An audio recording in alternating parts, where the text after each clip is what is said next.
माणसातली माणुसकी झाली दुर्मिळ. खरं पाहिलं ना, तर हे वाक्य सर्वांना पटेल. अर्थात जी माणसं आजही अतिशय माणुसकीने वागतात, समाजातले आदर्श बनून राहिलेली अशी जी मंडळी आहेत, त्यांना सर्वप्रथम मानाचा मुजरा. आज या माणुसकीबद्दल का बोलावंसं वाटलं? कारण दृश्यच तसं पाहण्यात आलं. एका भटक्या कुत्र्याचा मृत्यू झाला. जवळपास 8-10 कुत्र्यांचा तो ग्रुप त्या एका पर्टिक्युलर विभागामध्ये स्वतःची हद्द सांभाळत,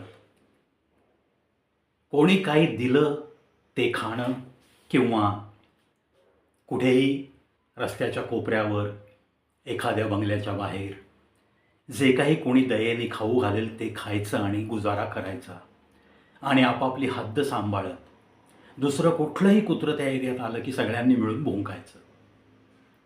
म्हणजे एका प्रकारे कुटुंब व्यवस्था जशी चालते माणसामध्ये, तसाच काहीसा या ग्रुपचा प्रकार. आणि तुम्ही आम्ही अशी दृश्य नेहमीच पाहतो की मग स्ट्रीट डॉग्स चावतात, यांचा इलाज करा, त्यांना दूर सोडून द्या, त्यांच्यासाठी सरकारने शेल्टर्स बांधली पाहिजेत, वगैरे वगैरे काही लोकांची मतमतांतरं सुरू असतात. आणि त्यालाच मग आमच्यासारखे श्वानप्रेमी, अरे थोडं त्यांच्याशी प्रेमाने वागा, कधीतरी काहीतरी त्यांना देण्याचा प्रयत्न करा, असं त्यांना सांगण्याचा प्रयत्नसुद्धा नेहमीच चालू असतो आमचा. अर्थात प्रत्येक वेळेस शब्दाने आम्ही सांगत नाही, कारण वाईट वाटू शकतं लोकांना. आपापल्या कृतीतून आपण या गोष्टी दाखवायच्या असतात. That is real humanity. माणुसकी ही काही कोणाला शिकवून सवरून गच्चीला धरून बळजबरीने माणुसकीने वाग रे असं नाही सांगता येत. हा ज्याचा त्याचा प्रश्न आहे.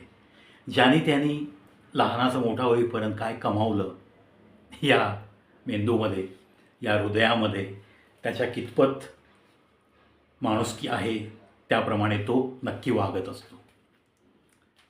तर घडलं असं, या 7 ते 8 कुत्र्यांच्या ग्रुपमधलं एका कुत्र्याचा अचानक मृत्यू झाला. आणि मग रस्त्याने जाणाऱ्या एका डॉग लवरनी ते पाहिलं. त्याचा जीव कासावीस झाला. तो थोडासा रस्त्याच्या मध्यापासून थोडासा बाजूला होता, पण त्याला जास्त कडेला नेणं गरजेचं होतं, कारण तो रस्ता तसा फ्लोईंग रस्ता होता, रहदारीचा होता.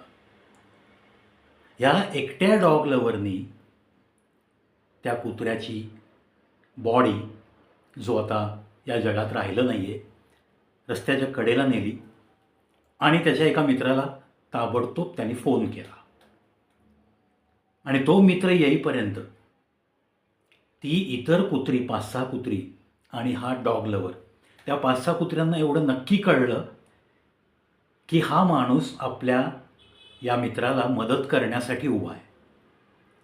आपला मित्र तर गेला आहे, त्यांना कळलं आहे. त्यांचा त्याप्रमाणे आकांत पण त्यांच्या पद्धतीने चालू होता. एकमेकांच्या तोंडाजवळ तोंड नेऊन ते काहीतरी संवाद साधत होते. त्यांची सगळ्यांची शेपूट एका वेगळ्या लयीत हालत होती आज. हे सगळं ना, एकमेकांचं ते दुःख शेअरिंगचा हा प्रकार असतो. ती अवलोकन शक्ती जर तुम्ही डेव्हलप केली ना, तर तुमच्या ते लक्षात येऊ शकतं. यथावकाश 15 ते 20 मिनिटात त्याचा तो मित्र आला. त्या दोघांनी जवळच एक असा छोटासा लोनली प्रदेश होता, साधारण 100-200 मीटरवर. त्या ठिकाणी ते कुत्र्याची बॉडी गाडीवर बसलेल्या त्या मित्राने हातात धरली आणि तिथपर्यंत ते गेले. अक्षरशः धावत धावत ही सगळी 5-6 कुत्री त्या दोघांच्या गाडीच्या मागं गेली. त्यांनी खड्डा खणला, फोनवर इन्स्ट्रक्शन दिल्याप्रमाणे त्याचा मित्र तयारीत आला होता.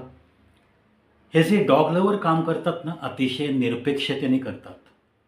इथं आज माणूस मेला तर त्या माणसाचे नातेवाईकसुद्धा त्या माणसाचं अंतिम दर्शन घ्यायला येत नाहीत.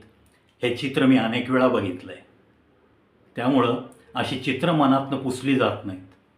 आणि त्या पार्श्वभूमीवर कुत्र्यांनी दाखवलेली आपल्याच जातीतल्या आपल्या मित्राला तो मयत झाल्यानंतर, तो दिवंगत झाल्यानंतर, त्याचं देहावसान झाल्यावर ज्या व्यक्ती मदत करतायत त्याचं व्यवस्थित दफन करण्यासाठी त्यांना साथ देत देत त्यांच्यासोबत ते धावत होते. ते खड्डा खणताना ते सुद्धा पायाने माती उकरू लागत होते. आणि जेव्हा खड्डा खणून पूर्ण झाला तेव्हा त्या डॉग लवरनी जे काही साहित्य आणलं होतं, मीठ, जे काही अजून उदबत्ती वगैरे, त्यांनी एक उदबत्ती पेटवली, व्यवस्थित कापड अंथरलं आणि त्या कुत्र्याला व्यवस्थित उचलून दोघांनी मिळून अतिशय हळूवारपणे त्या कापडावर ठेवलं. हे सगळं होत असताना ती 5-6 कुत्री ज्या नजरेनेच पाहत होती त्या 2 व्यक्तींकडं, डॉग लवर्सकडं, ती नजर कधी विसरू शकत नाही. त्या नजरेतलं प्रेम कधी विसरू शकणार नाही आपण, जे आजकाल मानवांमध्ये कमी प्रमाणात दिसू लागलं आहे. खूप व्यवहारी झालं आहे जग. नाती गोती, रक्ताची नाती, मानलेली नाती, आपण जोडलेली नाती, याची कदर हळूहळू नष्ट होत चालली आहे. आणि अक्षरशः एखाद्याच्या अंतिम क्षणाला हे खूप जाणवतं आजकाल. मोठ्या शहरांमधनं तर हे खूप जाणवतं. सगळं झालं, उदबत्ती लावली, त्यानंतर 1-2 मुठी माती त्या 2 मुलांनी टाकली आतमध्ये.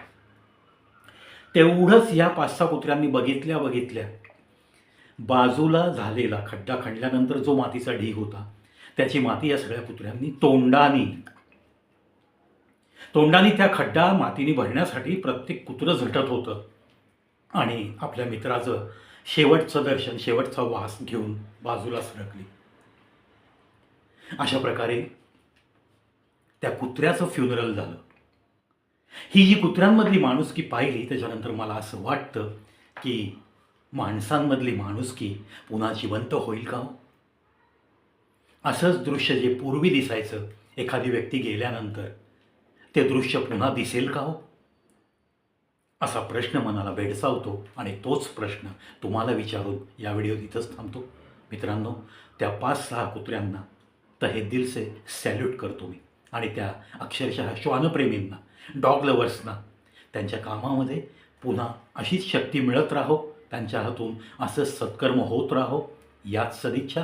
त्यांना देव भरपूर ताकद देव, चांगलं आरोग्यसंपन्न आयुष्य देवो, यासुद्धा नक्कीच या प्रवीच्या प्रार्थना. कसा वाटला व्हिडिओ कॉमेंट बॉक्समध्ये नक्की सांगा.